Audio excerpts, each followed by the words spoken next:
In this episode, we're taking a peek at written games that exhibited on Tokyo Game Show 2023, getting our minds blown on Arcaea's version 5.0 update, celebrating Project SEKAI's 3rd anniversary with a game revamp, and a ton of other stuff to cover on the event cycle.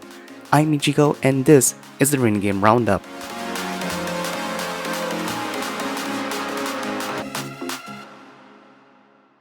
Welcome to the Written Game Roundup, where we talk about the latest news and updates from your favorite written games. Last episode, I kinda promised to do a separate episode completely dedicated to Tokyo Game Show 2023, but considering the timing and the circumstance, it's gonna be merging with your typical RGRU episode. So without further ado, let's start off with Dynamix. Dynamix is a 3-sided vertical and horizontal scrolling written game released by C4CAT Entertainment all the way back in October 2014. Knowing the game is coming towards its 9th anniversary, C4CAT decided that a revamp is sorely needed for this OG mobile written game. The first teaser of the supposed sequel was posted on a new Twitter account at Dynamix UV or Dynamix Universe, and subsequent posts afterwards slowly revealed the sequel's world setting. As translated and quoted by an article on gamer.ne.jp, Dynamix Universe sets up in the far distant future, an era where musical culture was lost. Eventually, a group or entity called the Space Exploration Corps discovered an ancient relic called Rhythm Fragment, and after analyzing them, they were able to recreate the mysterious phenomenon called music. A millennium of civilization progression later, the revival of music intoxicated the residents of various space colonies. As a member of the Space Exploration Corps, us as the players are tasked to go through journeys to explore various planets, search up for more rhythm fragments, and uncover the reasons of how and why humanity lost its music all those years ago. The game's main menu features the space colony Lambda 3, founded by the in-game company Dynamix Inc. Some notable areas include a competition room or stage, possibly hinting on multiplayer or versus mechanics, and a space where players can customize rooms or maybe just one single room. Looking at the brand new gameplay UI is such a huge jump compared to the original Dynamix, with the score counter and combo count going below the horizontal judgment line, the song title and difficulty actually being shown, the health bar being moved to the upper right of the screen, with its previously centered screen position being replaced by characters that will have skills useful for its multiplayer battle mode after charging the EX boost. All of this is just the announcement C4CAT made before their Tokyo Game Show exhibition. When the day finally arrived and players began flocking to their booth, more details of the game were revealed. On the TGS build of Dynamix Universe, there are 3 playable original songs, which are Chaotic Reflection by Reiko Mochizuki, Altered Reality by Neutral Moon, and Roku Okukonen Sen Notori by Missionary. Sorry if I mispronounced the song title. We're also introduced to the newly textured notes of taps, touches, holds that can actually change its size or diameter throughout its duration like Chunitom or Proseka, and the mixer now is not bounded by the left or right judgment lines, instead being able to appear and place like every other note type and will show a mixer line that you would need to drag and follow. Alongside these old note types, the game introduces bomb notes that you need to avoid from touching. Oh yeah, I almost forgot about the characters. Now we'll have a proper character selection screen that shows HP and attack numbers, boost skill, and an attack skill for battle mode. Some more interesting tidbits from Dynamix Universe's TGS exhibit includes the game build type of perfect as prefect. Combo scoring is potentially not going to be a thing anymore, thank goodness for that if it stays that way. And 3 Plus, C4CAT's Entertainment's game producer, revealing new note skins that were unable to be implemented in the TGS build in time to be showcased, with the account holder of @Dynamix_event, it's not an official account by the way, expressing their amusement of the idea of having a basic and paid skins as an alternative revenue source and giving players more options to customize the appearance of the game. There might be more information that we're not able to properly cover in this segment, but it's safe to say for the Dynamix players out there, the future of the game's sequel is shining bright. And as more announcements and teasers get released, don't be shy to sound your comments to the developers. Yes, Dynamix Universe as presented now is pretty robust and already has development trajectories, but small inputs here and there might accumulate to something that the game will be able to implement or change.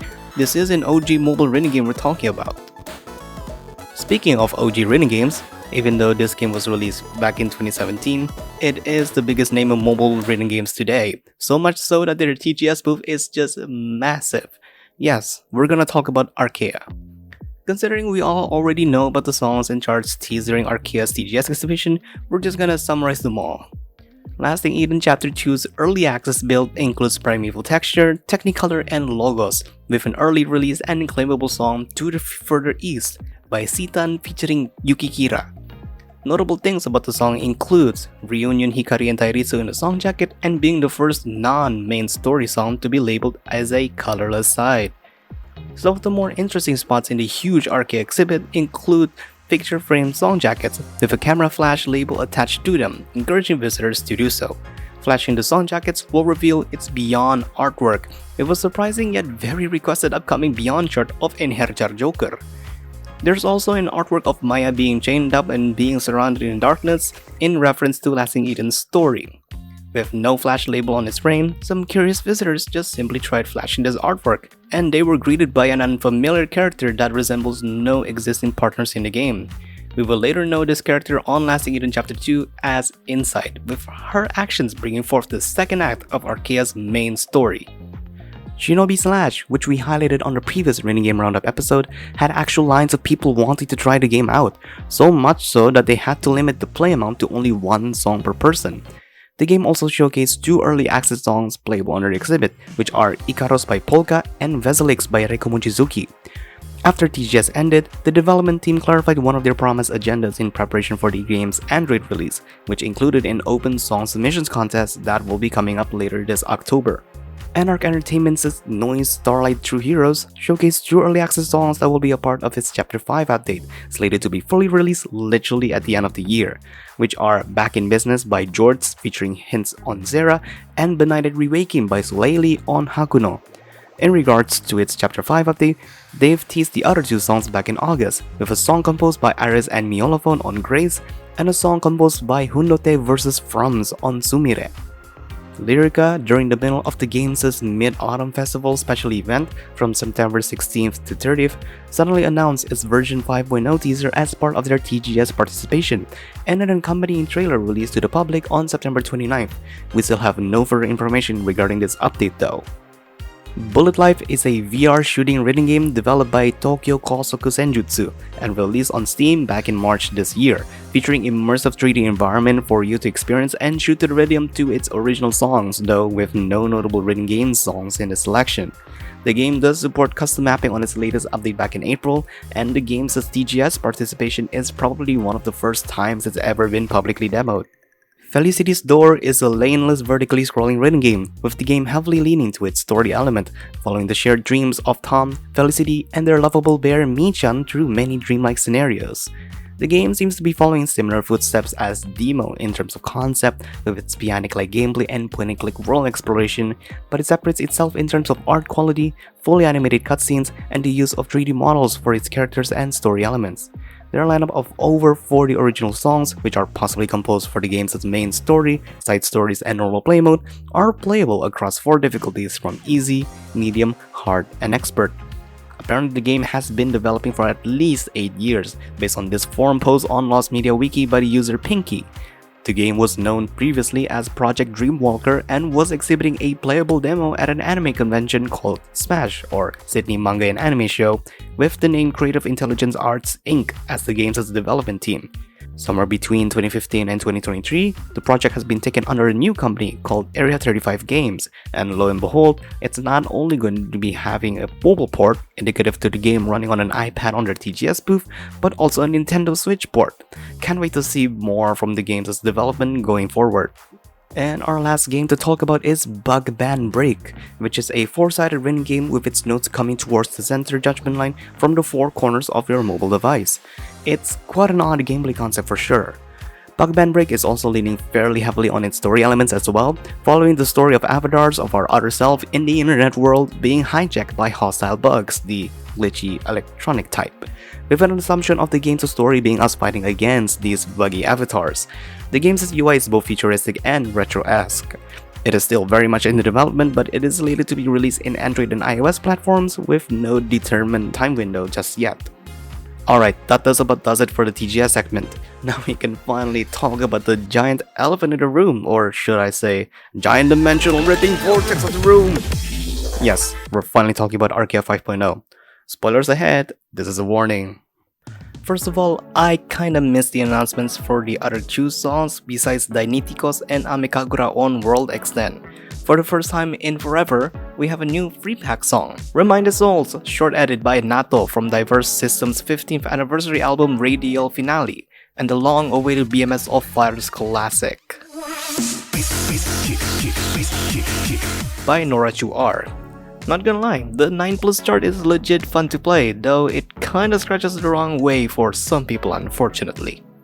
Secondly, before Lasting Eden Chapter 2 was released, Lyrica released a notice that players would need to buy the actual Lasting Eden side story pack before being able to buy the pack append, which is a first since the pack append system was introduced into the game to support re-collaborations and adding new songs to existing and newer side story packs. And thirdly, let's talk about Arcaea. Unlocking this elusive secret song of the pack append includes some fairly tricky unlock conditions, assuming you've already unlocked story entry 16-6. You can find a fairly well-documented guide for the unlock method on the Arcaea fandom wiki. Once you've checked all condition boxes and equipped Maya, you're brought up to a makeshift challenge course of the songs listed on the unlock conditions, with the secret song as the 4th song. Assuming you're able to clear Technicolor, unknown levels, and Ego Amy using the course mode hard gauge, you're brought up to the playfield with a video animated background, the first of its kind. After you most likely get the track failed banner, the results screen finally revealed it to be Arcaea by Veriquitas vs Laur, and the song being labeled as an eruption song with an I. You're swiftly brought up to story entry 16-7, and the supposed side story pack has now become the first of the main story pack Act 2, renaming itself as Severed Eden. Afterwards, we welcome the newest character Insight into our partners list, but she is not equipable. Her stats are all over the place, and supposedly in the story, she resisted Arcaea's attempts on pulling her out of Maya's world, and instead splitting space and time into Arcaea's fabric of light and pulling Maya towards it, hence Maya being labeled as missing now in the partner selection menu. She is still usable and can be used to re-experience Arcaea again, though her being spaghettified into threads of light to who knows where is one hell of a cliffhanger for sure. Being the main climax of the version 5.0 update, everyone at Lyrica is very satisfied with their impressive work to progress the game's story after our journey with Hikari and Tairitsu ended over a year ago. Players are undoubtedly ecstatic for these new capabilities the game is able to do to immerse us even more into the world of Arcaea. But of course, some critical train of thoughts began to form when the update had fully unraveled. The least of which is the treatment between Abstruse Dilemma as the song's contest's grand prize winner and Arcaea being a normal winning song, but being treated this highly as our introduction to Arcaea's main story Act 2. I'm not here to discuss this debate or the non-existent problem, because Lyrica can do whatever they want with their song contest submissions. They are only setting a brand new precedent that the community just has to accept at this point. To close off our Arcaea segment, here's a nice little charting Easter egg. Notice how the ending trace arcs of Abstruse Dilemma and our last red arc converge on the top center of the playfield and just glitched out into nowhere? And checking on Arcaea's intro section, the trace arcs seemingly converge back to summon the red arc again. Damn, whoever charted either or both of these songs, they're cooking some good shiz right there. It's time to check on our favorite Chunito mobile port. Project SEKAI celebrated its 3rd anniversary back in August 30th with one of the biggest, if not the biggest update the game has ever received. The most obvious change mark would be the game's new subtitle, now fully called Project SEKAI Colorful Stage featuring Kazumi Brand New World. No, that's a mouthful. I'll just stick to calling it Proseka. All of the information from here on out are only for the JP version of Proseka, and a massive shout out to the unofficial English News Twitter account for JP Project SEKAI Colorful Stage at PJSEKAI_ENG for translating the entire changelog of this anniversary update. First up, we got new character visuals, like everyone gets a visual revamp from their live 2D sprites to their chibi sprites and new unit 3D costumes for free. The visual change also includes new splash screen art, which I literally can't show all of them because there's so many variations of them, Everything related to menu UIs are replaced with new and sleeker designs, and not to mention the song selection menu. It's so much better to view every single song with their song art enlarged, but if you miss the old song selection UI, you can click on this button to switch between them. Everybody wins! I do love the games as a way to indicating us playing these charts like songs on the music player on your mobile phone, and if you love the song and would like to listen it outside of the game, with this little hyperlink button, you'll be redirected to official uploads of your selecting songs on YouTube. Love this feature. With a new version upgrade comes along character progression. Advancement is the given title to differentiate between the old and new story timelines, and this also affects the game's areas. With Proseka brand new world, a new area feature is introduced called Memory Fragment, allowing players to switch between before and after advancement, reading new and old area conversations. Speak of conversations, there will be around 180 new area convos added into the game, so a good way to get more diamonds, I guess. Proseka brand new world introduces a new difficulty called Append, which are charts that require 3 or more fingers to play. Append charts will have difficulties ranging from level 23 to level 38, comparable to the current expert and master difficulties. There will be 12 append charts added into the game with an extra limited time song and append chart of the intense singing of Hatsune Miku. What makes it limited and only have one singular chart? It's because it's the full version of the song. I've tried it and it's hell. Append level 35 with multi-finger patterns and playing on a mid-range phone is not an ideal playing setup. There's a new note type added called trace notes, which are basically true catch notes. No need to time your starting tap and release timing for these notes. As long as your finger is in the area where the trace note falls, it's a perfect. We're also getting a second set of note skin and sound effects.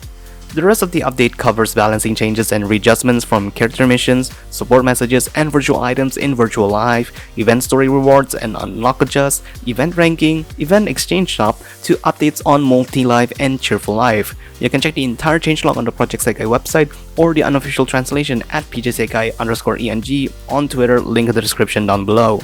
And with that, we've closed up the main segment of the episode. Doesn't mean it gets easier from now, so set your difficulty to master, don't forget to adjust your offset, and let's dive into the event cycle.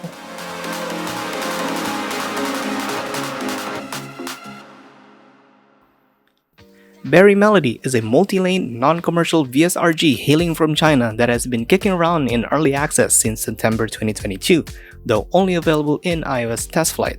The game has licensed a lot of songs, conducted collaborations with other indie games such as SparkLine named Music or Musings for Us global players, and they have accumulated a library of original songs throughout the last year.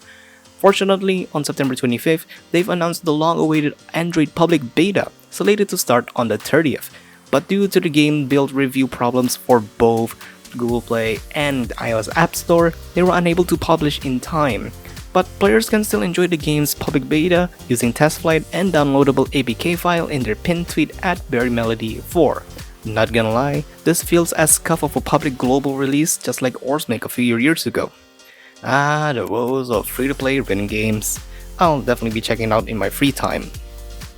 Hexa Hysteria continues on with their downloads incentive event 40.5 AU Periodic Voyage, with its latest goal of 70,000 downloads reached, unlocking the song Skyrocket by Uraboroshi. It did take about a month to reach this goal, from the previous incentive of 60,000 downloads with the unlocked song The Guardians of the Sun by Riran.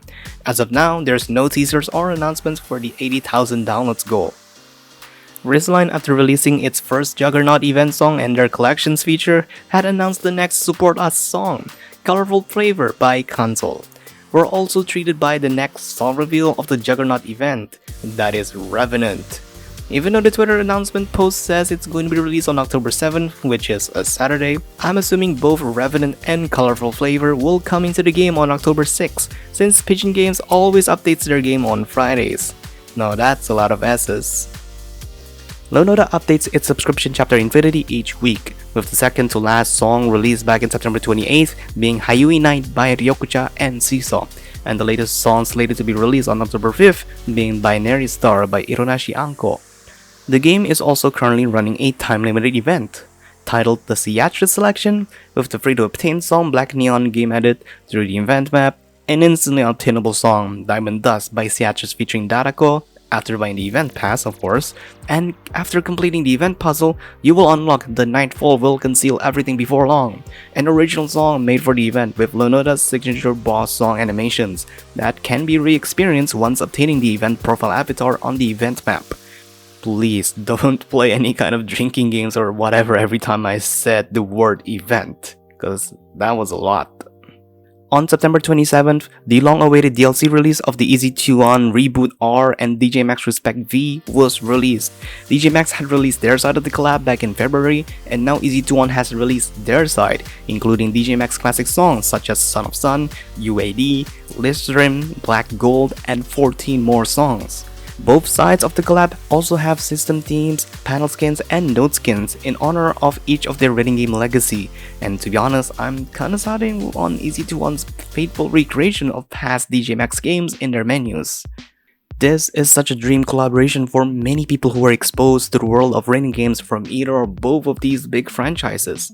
And even though I'd love to comment and nitpick about these collabs, I'm sadly just an outsider who came into the rhythm game scene pretty late. So I encourage you all who are interested in knowing people's opinions of this collaboration through the Steam reviews and mark if they're helpful or not. Everyone's favorite one-button rhythm game, Rhythm Doctor, has announced its next major story update. Called the Act 5 update, it'll be adding a new patient to the hospital, a new type of heartbeat, and a new set of levels. It was initially planned to be released back in September, but 7th Beat Games slowed down in order to not overwork themselves.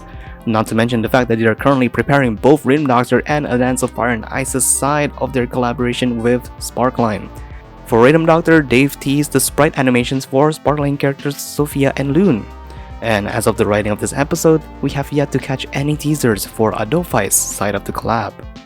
Sticking to PC rhythm games, we have Starri, originally a mobile rhythm game that uses your device's camera to capture body movement into gameplay modes. One is similar to Beat Saber, whilst another is reminiscent of the touchscreen arcade rhythm game Beat Stream.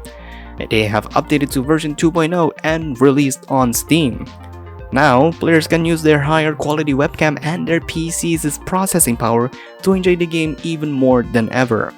The game has a library of over 60 songs with a mix of rhythm game quote-unquote indie favorites such as Conflict, CSQN, Destroyer, well-known pop songs such as Poker Face, Believer, Chandelier, and a mix of songs from Asian regions. I personally have tried out the mobile version of the game about a year ago and it cooked my phone in under an hour. But it is legitimately a fun rhythm game that makes you move around and be more active if you grind the game in moderation and have a consistent play schedule instead of only having your arms and fingers moving around. Whew, what an episode. Guess this is what happens if you stall yourself to wait for more rhythm game news to be released. And speaking of which, I do have a couple of announcements to make before the episode is over. First of all, the initial plan for the rhythm game roundup is to have a weekly schedule.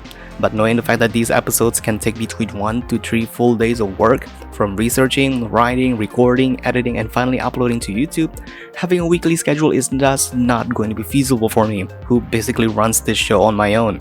Of course, the rest of the Corner Cap crew does help when suggesting certain news and updates, and proofreads my scripts before I wait until midnight to record my voiceover. And so, I'm officially setting up the RGRU to be a bi-weekly show, aka new episodes every 2 weeks. The next episodes, with this change in mind, will be released on October 14th and then 28th. The consequence from this decision is that these episodes will be much longer, and even as I'm writing and recording this episode, I know it's gonna be a 20-minute plus video. But if it means I get to inform you all about the latest news and updates from your favorite rhythm games, heck, even introducing new rhythm games you might have never heard of, I'll be satisfied with my work at the end of the day. And with that, I can finally end this episode. Hope you guys enjoyed it, and I'll be coming back in the next 2 weeks with the next episode of the Rhythm Game Roundup. I have been Michiko, and I'll see you next time. Bye!